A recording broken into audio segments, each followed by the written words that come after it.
अस्सलाम वालेकुम viewers, welcome to GS academy YouTube channel. तो स्टूडेंट्स, उम्मीद करता हूं कि आप सब खैरियत से होंगे। आज हम करेंगे एक्सरसाइज 2.11, उसका क्वेश्चन नंबर 1। क्वेश्चन नंबर 1 है दी convert the following equations into standard form. ये आपको एक इक्वेशन दी गई है, इसको आपने स्टैंडर्ड फॉर्म में कन्वर्ट करना है। ठीक है, अब इसको सॉल्व करने से पहले आपको ये पता होना चाहिए कि स्टैंडर्ड फॉर्म क्या होती है। ठीक है, इक्वेशन का तो आपको पता है इसमें इक्वल आए, लेकिन स्टैंडर्ड फॉर्म कौन सी होती है, यानी स्टैंडर्ड इक्वेशन कौन सी होती है। ये आपके पास एक इक्वेशन है ax plus B Y is equal to C. ये एक आपके पास जनरल इक्वेशन है। अब इसमें आपको पता है x और y, ये दो जो नंबर्स हैं जो भी हैं, ये आपके पास वेरिएबल हैं। ठीक है, x और y, और जो इसके साथ नंबर होते हैं, याद रहे वेरिएबल के साथ जो भी नंबर होगा आपके पास वो हमेशा उसका कोफिशिएंट कहलाएगा। अब इसके साथ a है ना, ये इसका कोफिशिएंट है, किसका, x का। अब a जो नंबर है ये कोई भी हो सकता है, 1 2 3 4 कुछ भी हो सकता है। आगे प्लस बी वाई, वाई तो हो गया वेरिएबल, और जो b है इसके साथ ये इसका कोफिशिएंट है। अब ये भी कोई भी नंबर हो सकता है, 1 2 3 कुछ भी हो सकता है। इज इक्वल टू सी, सी आपका क्या है, कॉन्स्टेंट। यहाँ पे मैं आपको मेंशन भी कर देता हूँ कि a जो है ये आपके पास कोफिशिएंट है, और जो x है ये आपके पास वेरिएबल है, और जो b है ये भी आपके पास कोफिशिएंट है, और जो y है ये आपके पास वेरिएबल है। और is equal to C, C constant होता है। कॉन्स्टेंट वो होता है जिसके साथ कोई भी वेरिएबल मौजूद ना हो। ठीक है, यानी 1 2 3 कुछ भी हो, उसके साथ x y z कोई वेरिएबल इस तरह का मौजूद ना हो, उसको बोलते हैं जी कॉन्स्टेंट। ठीक है, ये चीज़ें आपने ज़हन में रखनी है। इसको यूज़ करते हुए हमने इस इक्वेशन को स्टैंडर्ड फॉर्म में लेके आना है। तो सिंपल इससे हमने यही सीखा है कि जो वेरिएबल्स हैं उनको हमने एक साइड पे कर लेना है, और विदाउट वेरिएबल यानी जो कॉन्स्टेंट होंगे उनको हमने दूसरी साइड पे करके इसको सॉल्व कर देना, सिंपल। तो आइए इसको करते हैं। ये y है, ये वेरिएबल है, ये तो पहले ही इधर है, इसको आप इधर ही रहने दें। उसके बाद is equal to minus X, ये माइनस एक्स है, जब इधर आएगा यहाँ पे तो ये प्लस एक्स हो जाएगा, क्योंकि हमने जो वेरिएबल है एक्स वाई उनको एक साइड पे कर देना। इज इक्वल टू -3, ये तो पहले ही उधर है, इसको आपने उधर ही रहने देना। ठीक है, ये आपके पास इसका आ गया जी आंसर। इसको आप सीधा करके लिख लें, ये y प्लस एक्स है ना, यानी ए बी सी की तरतीब से लिख लें, अच्छा लगेगा। x plus Y is equal to -3, ये आपके पास जिसका आ गया आंसर। ठीक है, ये इसका फर्स्ट पार्ट था। इसको आपने सॉल्व नहीं करना, बस उसको एक स्टैंडर्ड इक्वेशन में, जो के क्वेश्चन में आपको गिवन है convert the following equations into standard form, कि उसको आपने बस एक स्टैंडर्ड सी फॉर्म में बना के दे देना है। आगे इसका पार्ट 2 करते हैं जी। y minus 3x minus 2 is equal to 0। लें जी, इसमें भी आपने y और x वाली टर्म्स को एक साइड पे कर लेना है, और विदाउट वेरिएबल वाली टर्म्स को दूसरी साइड पे। तो वो y और x वाली टर्म सिर्फ यही है आपके पास, y minus 3x is equal to, ये -2 है, जब उधर जाएगा तो +2 हो जाएगा। ठीक है, क्योंकि इसके साथ वेरिएबल नहीं है, ये कॉन्स्टेंट है, इसको हमने इक्वल के दूसरी साइड पे ही रखना है। ये इसका आंसर आ गया। आगे इसका पार्ट 3 है।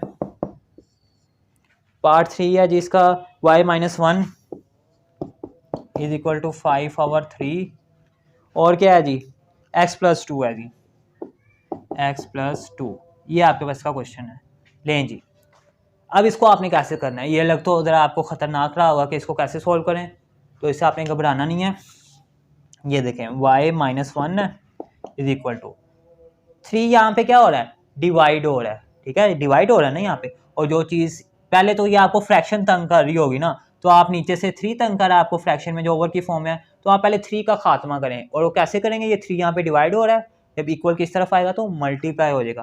तो यहाँ पे ला के मैंने इसको ये मल्टीप्लाई कर दिया, और पीछे क्या बच गया, 5x प्लस 2, ये वाला मैंने एज इट इज़ का एज इट इज़ ही लिख दिया। अब मैंने जस्ट इसको मल्टीप्लाई करवाना है, 3y minus 3 is equal to 5x, और 5 2 दा 10, ये आ गया मेरे पास। ओके, अब क्या करना है मैंने जी, जो x और y यानी जो वेरिएबल्स वाले हैं उनको मैंने एक साइड पे कर लेना है।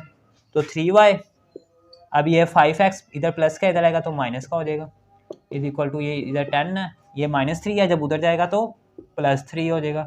अब 10 और 3 कितने हो गए, इसको आप ऐड करें, 3y minus 5x is equal to 13।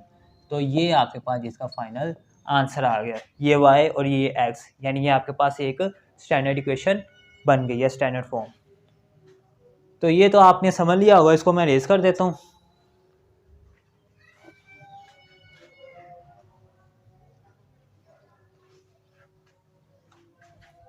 आगे मैं इसके ज़रा क्वेश्चन लिख लूँ यहाँ पे, आप ये नोट करना चाहें तो नोट कर लें। जी स्टूडेंट्स, आगे इसका part 4, x minus 1 is equal to 5y/3 minus 3।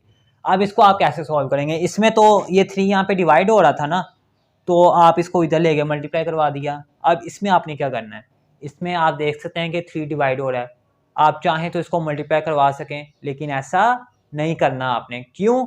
क्योंकि ये इसके साथ, ये वाली पूरी टर्म इसके साथ माइनस हो रही है। यहाँ पे तो ये मल्टीप्लाई हो रहा था ना, और ये नीचे डिवाइड था, तो मल्टीप्लाई में आप उधर लेके जा सकते हैं। यहाँ पे जब भी कोई चीज़ प्लस या माइनस हो रही हो, उसको आप वहाँ पे उधर नहीं ले सकते अगर वो डिनोमिनेटर में है, ठीक है। तो इसमें आप फिर क्या करेंगे, ये आपके पास फ्रैक्शन की फॉर्म में है ना, और ये भी फ्रैक्शन की फॉर्म में है बेसिकली। कैसे? इसके नीचे कुछ ना हो, उसके नीचे 1 होता है, यानी 3/1 और 5y/3। तो जब भी आपके पास फ्रैक्शन की फॉर्म हो और दरमियान में प्लस या माइनस का साइन हो, तो आपने उसका जस्ट एलसीएम लेना है। तो मैं इसका एलसीएम लूँगा, ये तो एज इट इज़ आ जाएगा -1, 3 एलसीएम आ गया। अब 3 को मैं किससे मल्टीप्लाई करूँ, 3 आए तो वो 1 है, और उस 1 को मुझे 5y से मल्टीप्लाई करना होगा, उसके ऊपर वाले से, तो वो 5y ही आ जाएगा माइनस। अब 1 को मैं किससे मल्टीप्लाई करूँ, 3 आए तो वो 3 ही है, और उस 3 को मुझे ऊपर वाले से मल्टीप्लाई करना होगा, 3 3 9। अब ज़रा गौर करें, अब यहाँ पे 3 डिवाइड हो रहा है, ठीक है, क्योंकि ये आपके पास अब एक चीज़ आ गई है, 5y माइनस 9 डिवाइडेड बाई 3। अब इस 3 को यहाँ पे डिवाइड हो रहा है, इसको उधर ले जाके आप अब मल्टीप्लाई करवा सकते हैं, ठीक है। यानी ये जब पूरी फ्रैक्शन की फॉर्म आ जाए, तो x माइनस 1 के साथ आप 3 को मल्टीप्लाई करवाएंगे और 5y minus 9 as it is.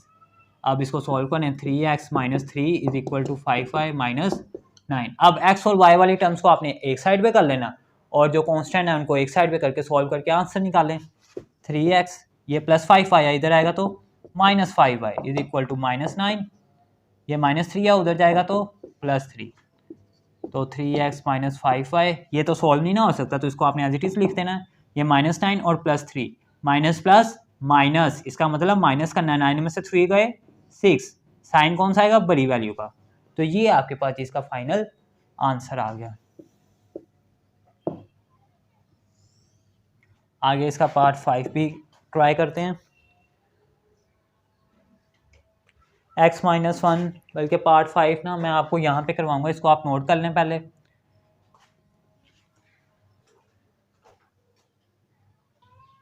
Ji students, आगे इसका पार्ट 5 लें जी। x minus 1/2 is equal to y plus 2/3। एक पॉइंट आपने ज़हन में रखना है कि जब भी आपके पास फ्रैक्शन की फॉर्म हो और दरमियान में इक्वल का साइन हो, तो आपने उनको क्रॉस मल्टीप्लाई कर देना, ठीक है। तो इसको आपने इससे मल्टीप्लाई, इसको इससे करके आंसर निकालें इसका। x माइनस 1 को आपने करना है जी 3 से मल्टीप्लाई इज इक्वल टू, और y प्लस 2 को किससे, 2 से, ठीक है। अब 3 को x से करेंगे तो 3x, और 3 को 1 से 3 इज इक्वल टू 2 को y से 2y प्लस 2 2 4। ये आपके पास आ गया। अब आपने जो x और y वाली टर्म्स है उनको एक साइड पे कर लेना है। 3x या प्लस 2y है, जब इधर आएगा तो minus 2y is equal to, ये प्लस 4 है, इसको इधर ही रहने दें, ये माइनस 3 है, जब उधर जाएगा तो प्लस 3। अब ये तो सॉल्व ही ना हो सकता, और इसको एज इट इज़ लिखें, इसको सॉल्व कर लें, 4 और 3 7, और ये आपके पास इसका आंसर आ गया। आगे इसका लास्ट पार्ट है, उसको भी सॉल्व करते हैं। 2x plus 1/4, 2x plus 1/4 is equal to y minus 1। लें जी, ये क्वेश्चन है जी आपके पास, इसको आपने सॉल्व करना है। आप कैसे करेंगे?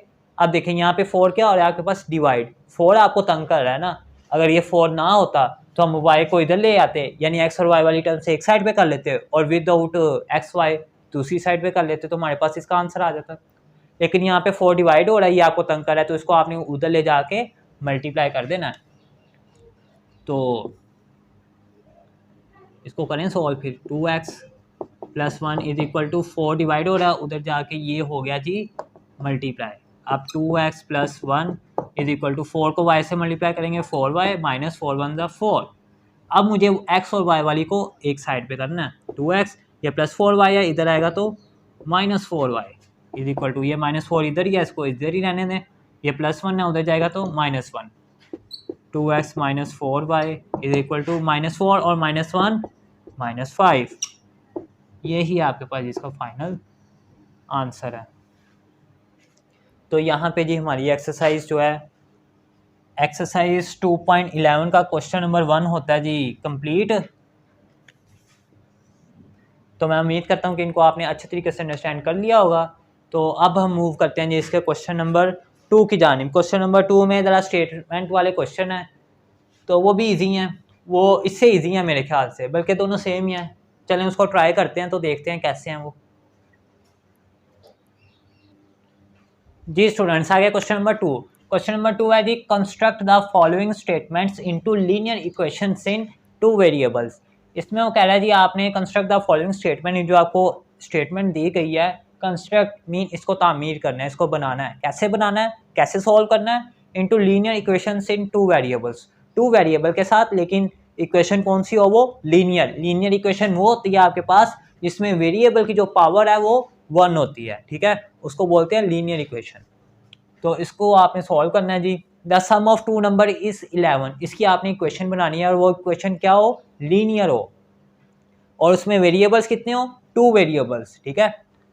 तो सम ऑफ 2 नंबर इज 11, वो कह रहा है जी कोई 2 नंबर हैं, उनको हम सम करें तो हमारा आंसर क्या आता है? 11। अब 2 नंबर कौन से हैं वो हमें तो नहीं पता, तो हम लेट कर लेंगे, लेट फर्स्ट नंबर x, और सेकंड नंबर भी हमें नहीं पता, तो लेट सेकंड नंबर, पहले x की है तो उसको हम फिर दूसरे को y कर लेंगे, क्योंकि अगर सेम हो जाएंगे ना फिर तो हमने इसको डिफरेंट करना है, तो हमने उसको y कर लिया। तो अब वो क्या कह रहा है? सम ऑफ 2 नंबर इज 11, 2 नंबर एक x और y, इनको ऐड करें तो उसका आंसर क्या आता है? 11। यानी कि x प्लस y, इसको ऐड करें तो किसके बराबर है?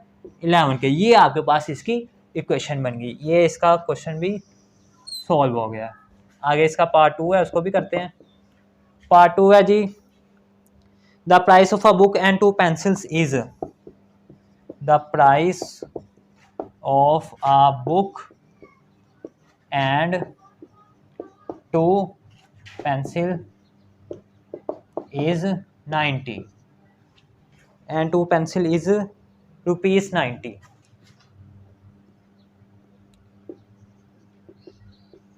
लें जी, ये आपके पास इसका क्वेश्चन है। इसमें the price of a book and 2 pencil is ₹90, एक किताब की कीमत और 2 पेंसिलों की कीमत है 90 रुपये, दोनों को मिला के। अब हमें तो नहीं ना पता कि किताब की कीमत क्या है और पेंसिल की कीमत क्या है, तो हम लेट कर लेंगे price of a book, late price of a book, वो कितनी है जी? x, ठीक है, वो कोई भी हो सकती है। एंड 2 पेंसिल इज, और 2 पेंसिलों की कितनी है? हमें तो एक पेंसिल का भी नहीं पता, तो 2 का क्या पता लगेगा? तो हम एक पेंसिल की कीमत लेट कर लेते हैं, late price of a pencil कितनी है जी? ये बुक को हमने x किया है तो पेंसिल को हम y कर लेंगे, लेकिन उसने बोला 2 पेंसिल, ठीक है, यानी इसको हम 2 से फिर मल्टीप्लाई कर देंगे, तो ये क्या हो जाएगा? 2y, ठीक है, 2 टाइम्स। और उसके बाद वो क्या कहता है जी? इज ₹90, वो किसके इक्वल है? 90 के इक्वल, यानी इन दोनों की प्राइस, तो बुक की x है प्लस और दोनों पेंसिलों की 2y है, और ये किसके इक्वल है? 90 के। ये आपके पास इक्वेशन बन गई। इसमें 2 वेरिएबल भी यूज हो गए, x और y, और ये है भी आपके पास लीनियर इक्वेशन जिसमें वेरिएबल की पावर 1 होती है। इसकी पावर 1 है, इसकी पावर 1 है यहाँ पे, ठीक है। तो ये था इसका फर्स्ट पार्ट और ये इसका सेकंड पार्ट। तो मैं उम्मीद करता हूँ कि इसको आपने अच्छे तरीके से अंडरस्टैंड कर लिया होगा। ये आप नोट करें, आगे हम इसके मजीद पार्ट्स भी सॉल्व करते हैं। इसका आगे part 3, the weight of Zainab is 1/3 of the weight of Hamid. जो जैनब का वेट है जितना भी है उसका 1/3 of the weight of Hamid, वो किसके बराबर है? 1/3 वेट के हामिद के, जितना हामिद का वेट है उसका 1/3, ठीक है। तो इसको करते हैं सॉल्व। लें जी, वेट ऑफ जैनब, अब जैनब का वेट कितना है वो तो हमें नहीं पता, तो हम लेट कर लेंगे, let weight of Zainab X, ठीक है। वो कुछ भी हो सकता है, उसका वेट 60 kg हो सकता है, 50 kg हो सकता है, कुछ भी हो सकता है, तो हमने उसका एक्स कर दिया। और आगे क्या कहता है जी, is 1/3 of the weight of Hamid, ठीक है। अब हामिद के वेट के वो 1/3 के बराबर है, तो हामिद का वेट कितना है वो भी हमें नहीं पता, तो हम हामिद का जो वेट है उसको भी लेट कर लेते हैं, लेट वेट ऑफ हामिद, वो है जी y के बराबर, ठीक है। अब आपने इसकी इक्वेशन बनानी है, जैनब का वेट है x और ये 1/3 के बराबर है किसके, हामिद के, तो x इज इक्वल टू 1/3 यानी 1/3, आगे किसका वेट है, हामिद का, हामिद का क्या है y, तो ये आपके पास इसकी इक्वेशन बन गई है। ठीक हो गया जी, ये इसका पार्ट 3 कंप्लीट हो गया। यहाँ पे आगे इसका पार्ट 4 है।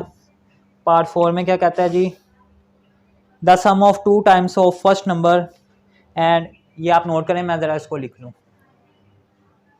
जी स्टूडेंट्स। आ गया इसका part 4, the sum of 2 times of first number and 3 times of second number is 30। ये भी बहुत ईजी है, ज़रा आप तवज्जो करें। इसमें वो क्या कह रहा है, द सम, सम मीन आपने इसको ऐड करना है, 2 times of first number, first number में आपने 2 टाइम्स ऐड करना है, and 3 times of second number, और सेकंड नंबर जो है वो 3 गुना है।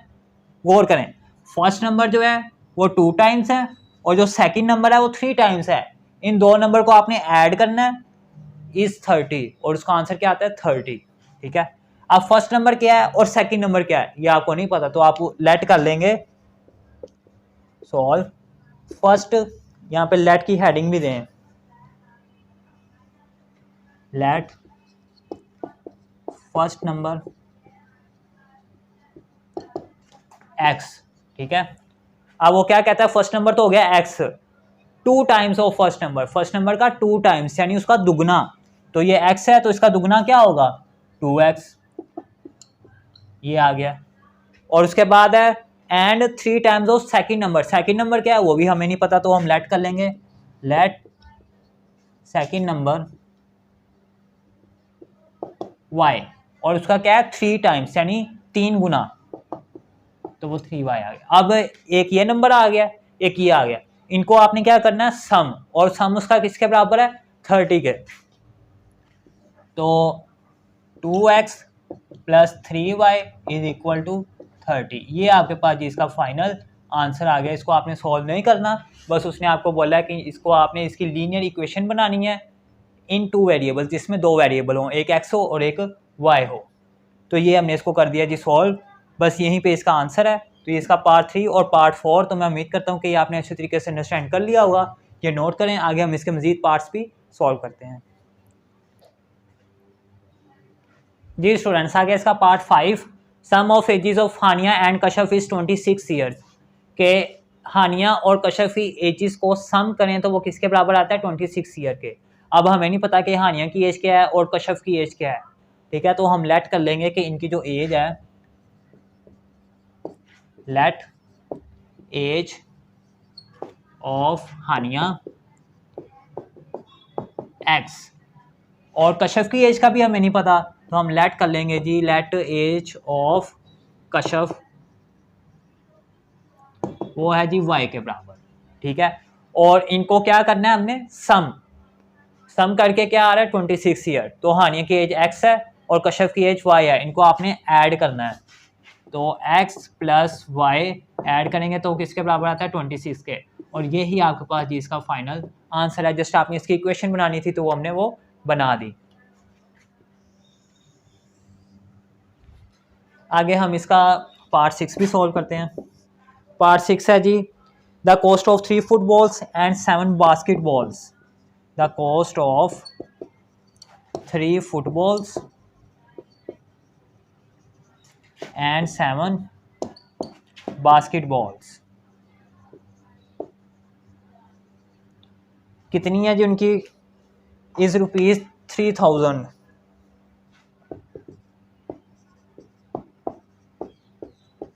लें जी, गौर करें ज़रा, 3 फुटबॉल्स और 7 बास्केटबॉल्स, उनकी प्राइस है 3000। अब हमें नहीं पता कि एक फुटबॉल की कितनी है। अगर एक फुटबॉल की हमें पता हो तो हम उसको 3 से मल्टीप्लाई करके 3 फुटबॉल्स की निकाल लें। अगर हमें एक बास्केटबॉल की पता हो हम उसको 7 से मल्टीप्लाई करके 7 बास्केटबॉल्स की निकालें। लेकिन हमें इसमें से किसी की भी प्राइस नहीं पता, बस उसने ये बताया कि 3 फुटबॉल्स और 7 बास्केटबॉल्स की सबकी प्राइस मिला के 3000 बन रही है। तो आपने इसकी इक्वेशन बनानी है। तो अब फुटबॉल की प्राइस नहीं पता हमें, तो हम लेट कर लेंगे कि वो है जी लेट, इसने कॉस्ट का वर्ड यूज किया, आप कॉस्ट कर लें, कॉस्ट ऑफ फुटबॉल एक्स, कितनी है जी एक्स, लेकिन उसने क्या बोला 3 फुटबॉल्स, तो वो फिर 3x हो जाएगा। और उसके बाद बास्केटबॉल्स हैं, उसकी भी हमें नहीं पता, लेट कॉस्ट ऑफ बास्केटबॉल्स, इसको हमने x किया तो इसको हम फिर y कर लेंगे, इज इक्वल टू कितनी है 7, तो वो फिर 7x आ जाएगा। ठीक है, अब आपने इसकी इक्वेशन बनानी है। इन दोनों की प्राइस को क्या करना है हमने, द कॉस्ट, इन दोनों की प्राइस है ना तो ऐड ही करके 3000 बन रहा है ना इनको, तो इक्वेशन बनेंगे जी 3x plus 7y is equal to, दोनों की प्राइस कितनी है 3000, यहाँ पे क्या आ जाएगा जी 3000, और ये आपके पास इसका फाइनल आंसर है। तो ये था इसका पार्ट 5, ये पार्ट 6। तो मैं उम्मीद करता हूँ कि इसको आपने अच्छे तरीके से अंडरस्टैंड कर लिया होगा। आगे इसका लास्ट पार्ट है, उसको भी हम करके इस पूरी एक्सरसाइज को ही वाइंड अप कर देते हैं जी स्टूडेंट्स।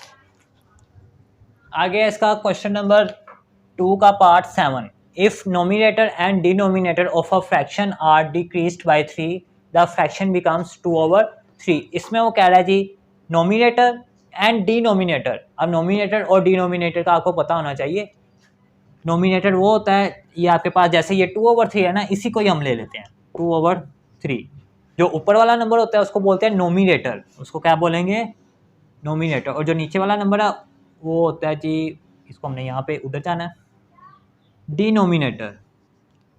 ठीक है, जो ऊपर होगा उसको नोमिनेटर और नीचे वाले को डिनोमिनेटर बोलते हैं। ऑफ अ फ्रैक्शन, ये आपके पास एक फ्रैक्शन की फॉर्म है, आर डिक्रीज्ड बाय 3। ठीक है, और वो डिक्रीज होता है कम होना। ठीक है, और कम कैसे होती है कोई चीज़, अगर आपके पास 10 रुपीज़ है तो वो कम कैसे होंगे, आप उसमें से कुछ अमाउंट को माइनस करेंगे तभी वो कम होंगे। ठीक है, तो डिक्रीज मीन माइनस करना, कम कर देना। बाय 3, उसमें आपने 3 माइनस करने हैं, नोमिनेटर में भी और डिनोमिनेटर में भी। द फ्रैक्शन बिकम्स, तब आपके पास जो फ्रैक्शन बनेगी वो 2/3 है। ठीक है, उम्मीद है कि आपको नोमिनेटर और डिनोमिनेटर का पता लग गया होगा। नोमिनेटर ऊपर वाला, डिनोमिनेटर नीचे वाला। लें जी, इसको भी रेज कर दें। अच्छा जी, अब नोमिनेटर और डिनोमिनेटर कौन सा नंबर है ये आपको नहीं पता, तो आप लेट कर लेंगे, लेट द नोमिनेटर, वो है जी x। ठीक है, और डिनोमिनेटर का भी नहीं आपको पता, तो आप लेट कर लेंगे, लेट द डिनोमिनेटर, वो है जी y। ठीक है, आपने अलग अलग वेरिएबल को यूज करके इसको सॉल्व करना है। ठीक है, द फ्रैक्शन बिकम्स 2/3। अब देखिए उसने वर्ड यूज किया है numerator and denominator of a fraction are decreased by 3।